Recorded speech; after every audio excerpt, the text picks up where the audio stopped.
После толкова таргетирање на темата ЈСП и обид за искористување на отсуството на градоначалникот за конечно да го видиме директорот на ЈСП, повторно испадна неуспешно.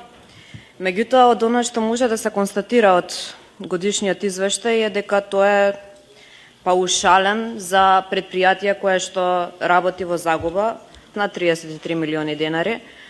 Предпријатие кое што е 11-то според јавно достапните информации најзадолжен субјект во државата со околу 614 милиони доспеани, а неплатени обврски.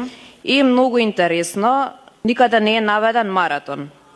Иако нели добивките од Маратон, како што ВМРО сака да представува, се одлична прилика за градот Скопје, иако на претходните седници констатиравме дека тоа не е така. Инаку договорот со Маратон, жал ми е што не е тука директорот, можеби он ќе ми дадеше одговор зашто се уште не ми е доставен и после 2 месеци, повеќе од 2 месеци како го барам истиот.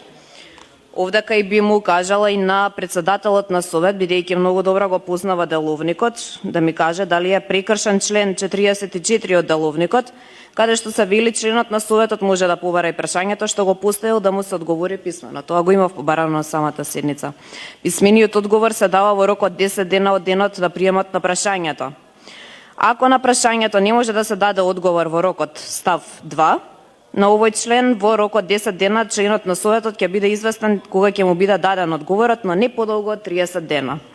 Понатаму се вели ако се работи за служено прашање кое бара посеопфатни анализи или предпоставува следење на состојбите во подолг временски период, Советот може да определи подолг рок за давање на одговорот. Овдека не станува збор за ништо од ова, значи нема следење на состојбите за подолг временски период, ниту пак Советот определил некој подолг рок за давање на одговорот. Буквално треба да ми се пратат, само да се скенираат договорите со ЈСП, анексите со ЈСП и да ми се пратат на мејл. Тоа не е реализирано повеќе од 2 месеци.